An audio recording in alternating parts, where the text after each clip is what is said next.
창세기 7장 1절에서 5절. 오늘 본문은 하나님의 방주 승선 명령과 노아의 순종에 대한 말씀입니다.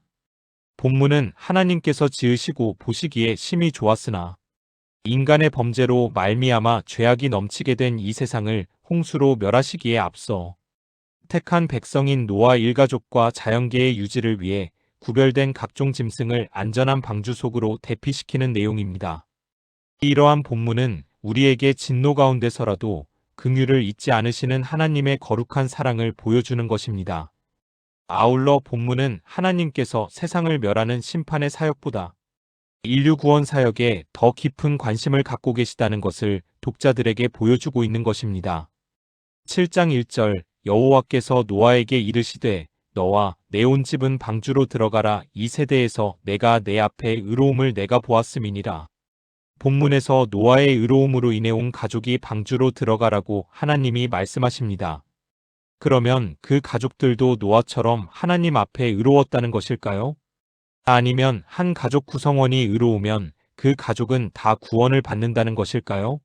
그러나 소돔성에서의 롯 가족의 경우에서처럼 창세기 19장 하나님의 구원 메시지는 언제나 반응을 요구하기 때문에 가족의 구원이 언제나 자동적인 것이라고 할 수 없습니다.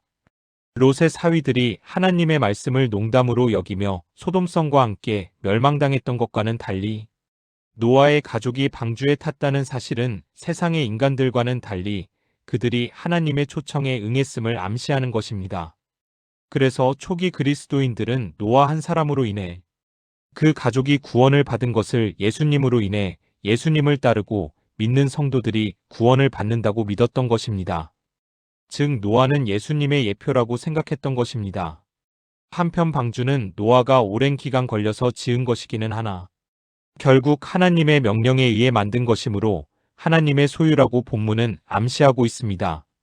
그러므로 방주가 교회를 예표한다고 할 때 비록 교회가 외형적으로는 인간이 모여 제도를 만들고 예배를 드리는 집단처럼 보이나 근본적으로는 하나님의 부르심을 받고 나온 자들이 하나님의 명령에 따라 만든 것으로 교회의 근본 주인은 하나님이시며 하나님의 부르심을 받은 노아의 가족만이 방주에 들어갈 수 있었던 것 같이 교회에는 하나님으로부터 구원의 초청을 받은 사람만이 들어갈 수 있다고 초기 그리스도인들은 생각했다고 합니다. 그래서 교회에 입교하여 세례를 받기 위해서는 3년이란 기간 동안 그리스도인으로서의 교육과 자격의 준비 기간이 있었다고 합니다. 또한 본문에서 하나님이 노아를 내 앞에서 의로움을 보았다는 것을 더 구체적 말하면 내가 보는 앞에서입니다. 이는 노아의 의로움의 판단 근거가 사람의 평가에 의한 것이 아니라 오직 하나님의 절대적인 판단에 의한 것임을 보여주는 것입니다. 즉 구원은 사람의 기준이 아니라 하나님의 판단 기준에 따라 이루어진다고 본문은 독자들에게 암시하고 있는 것입니다. 다시 말하면 구원은 하나님의 절대적 주권이라는 것입니다. 그러므로 본문에서 노아가 의롭다는 것은 인간이 보기에 윤리적으로 선한 삶을 살았다는 뜻이 아니라 하나님의 정하신 기준에 부합된 삶을 살았다는 의미입니다. 즉 하나님이 규정하신 죄에서 떠난 삶을 살 때 비로소 의로운 삶을 산다고 말할 수 있다는 것입니다. 노아는 바로 이러한 삶을 살고 있었다고 본문은 말하고 있는 것입니다. 7장 2절에서 3절 너는 모든 정결한 짐승은 암수 7씩 부정한 것을 암수 2씩을 4개로 데려오며 공중의 새도 암수 7씩을 데려와 그 씨를 온 지면에 유전하게 하라. 본문에서 성경에서 처음으로 정결한 것과 부정한 것의 구별이 나오고 있습니다. 그런데 정결한이란 히브리어인 타오르는 혼합물이 섞이지 않은 순수한 것이란 의미와 더불어 제의적으로나 도덕적으로 흠이 없는 것을 가리킬 때 사용되었습니다. 레위기 7장 19절.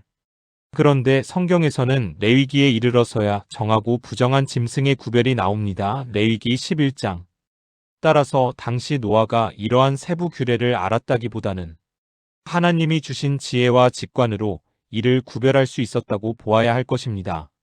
한편 본문에서 나오는 정결한 짐승 암수 7은 7쌍을 의미하는지 아니면 7마리, 즉 3쌍과 1마리를 의미하는지 분명치 않습니다. 그러나 이미 나온 6장 19절과 10절의 표현으로 보아 후자가 더 합당한 듯하다고 신학자들은 말합니다.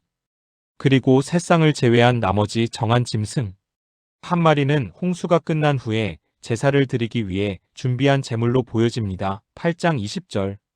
그러므로 본문에서 정결한 것과 부정한 것은 구별은 음식 규정을 예표한 것이 아니라 앞으로 세워질 희생 예물 규정의 예표로 여길 수 있을 것이니다. 그리고 혹자는 본문의 내용이 모든 짐승이 한 쌍씩만 방주에 보호될 것처럼 묘사된 6장 19절과 20절의 내용과 모순된다고 생각하기도 합니다. 그러나 6장의 내용은 홍수 심판 경고가 주어진 지 얼마 지나지 않은 때에 주어진 하나님의 명령을 개괄적으로 기록한 것이고, 본문은 바로 홍수가 있기 7일 전에 주어져서 실행에 바로 옮길 일을 구체적으로 기록한 것이란 차이점에서 비롯된 것으로 보이기 때문에 그 내용은 모순되는 것이 아니라고 신학자들은 말합니다.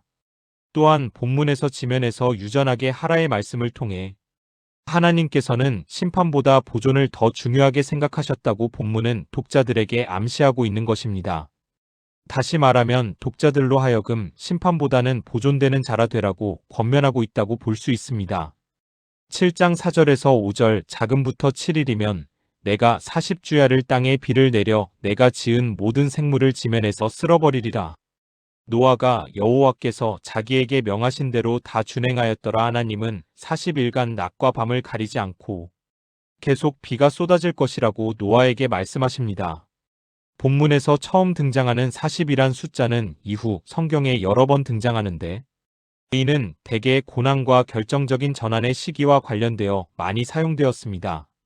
즉 출애굽한 이스라엘 백성들이 광야에서 40년간 방황하였고 민수기 14장 33절 정탐꾼이 가나안에서 40일간 머물렀으며 민수기 13장 26절 모세가 시내산에서 40일간 지냈고 출애굽기 24장 18절 니느웨이 도성에 40일 회개 기간이 주어졌고 요나서 3장 4절 예수께서도 공생애를 시작하시기 전 40일간 금식하시고 마귀로부터 시험받으셨으며 마태복음 4장 2절 부활 이후에도 40일간 세상에 계시다가 승천하셨습니다. 사도행전 1장 3절. 이러한 사례를 볼 때 노아 홍수 때 40주야 비가 쏟아졌다는 것은 일면으로는 모든 생물이 멸절하는 고난이지만 다른 측면에서는 노아로부터 시작되는 새 역사의 시작이란 의미도 지녔다고 볼 수 있습니다. 또한 40이란 숫자가 비록 고난과 관련되어 있지만 결국 악의 패배와 선의 승리로 귀결되는 하나의 과정이라 볼 때 노아 홍수 사건도 악한 세계의 멸절과 의로운 노아의 승리로 나아가는 하나의 과정으로 볼 수 있을 것입니다. 또한 성경 저자는 본문을 통해 자상하시고 공의로우신 하나님이시지만 죄악을 심판하시는 데에는 이처럼 완전히 소멸하심으로 심판하신다고 독자들에게 말하고 있습니다. 그리고 본문은 노아가 여호와께서 명한대고 다 준행하였다라고 말합니다. 이것이 바로 하나님이 의롭다고 한 노아의 행위인 것입니다. 다시 말하면 하나님께 의롭다함을 받으려면 하나님의 명령과 규례를 따라야 한다는 것입니다. 신명기 27장 10절. 또한 마태복음 7장 21절에서도 나더러 주여 주여 하는 자마다 천국에 다 들어갈 것이 아니요 다만 하늘에 계신 내 아버지의 뜻대로 행하는 자라야 들어가리라라고 예수님은 말씀하셨습니다. 이 시간 나는 과연 하나님 앞에 의롭다함을 받을 수 있는 삶을 살아가고 있는지 한번 생각해보는 시간이 되었으면 합니다.